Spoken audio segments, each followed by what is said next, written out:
अगर कोई आपको नीचा दिखाना चाहता है तो इसका मतलब है कि आप उससे पहले से ही ऊपर हो। जिंदगी जीने के लिए मिली है, इससे लोग क्या सोचेंगे यह सोचने में बर्बाद मत करो। किसी के बुरे वक्त में उसका हाथ पकड़ो, सहारा दो, उसे हिम्मत दो, क्योंकि बुरा वक्त थोड़े समय में चला जाएगा लेकिन वह आपको दुआ जिंदगी भर देता रहेगा। मनुष्य सुबह से शाम तक काम करके उतना नहीं थकता जितना चिंता और क्रोध के एक क्षण में थक जाता है।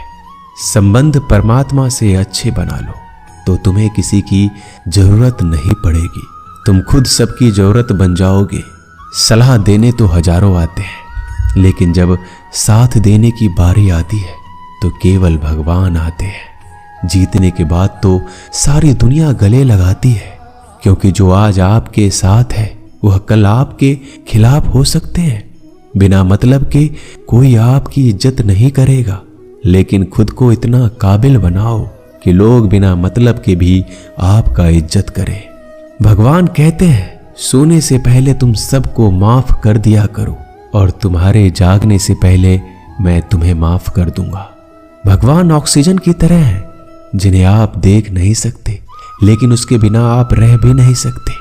कोई और तुम्हारी मदद नहीं कर सकता, अपनी मदद स्वयं करो। आप खुद के सबसे अच्छे मित्र हैं और सबसे बड़े दुश्मन भी।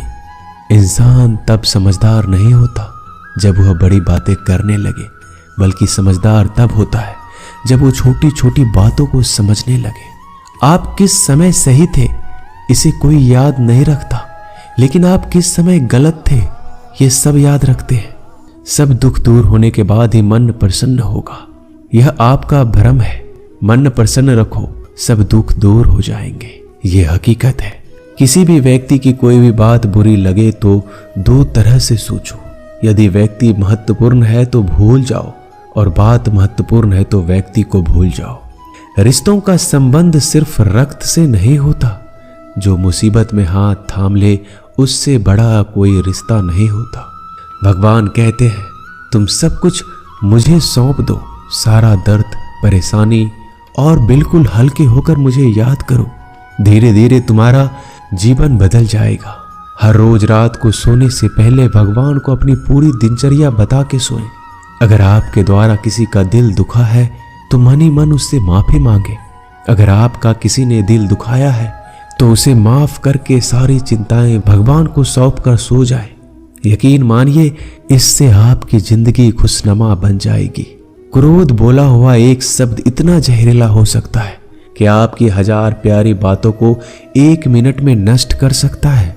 सबको हंसाना लेकिन किसी पर भी हंसना मत। सबके दुख बांटना लेकिन किसी को दुखी मत करना। सबकी राह में दीप जलाना लेकिन किसी का दिल जलाना मत।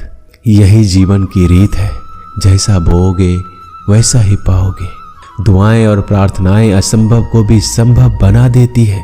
ईश्वर को ना हमारे तन की जरूरत है ना धन की, उसको तो बस पवित्र मन की जरूरत है।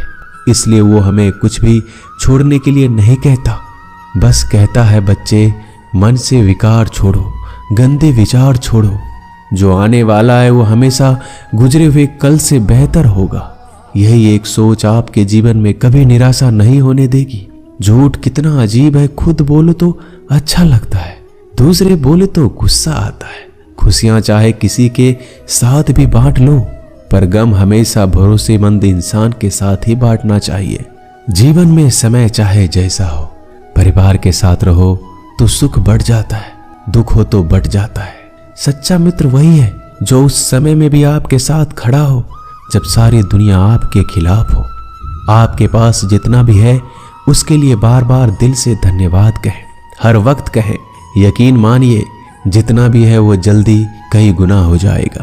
प्रार्थनाएं और ध्यान इंसान के लिए बहुत जरूरी है, क्योंकि प्रार्थना में भगवान आपकी बात सुनते हैं और ध्यान में आप भगवान की बात सुनते हैं।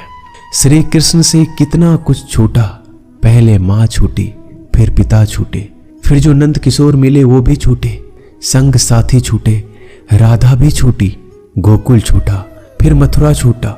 श्री कृष्ण से जीवन भर कुछ न कुछ छूटता ही रहा। नहीं छूटा तो वो था देवत्व, मुस्कान और सकारात्मकता। श्री कृष्ण दुखी नहीं उत्सव के प्रतीक है। सब कुछ छूटने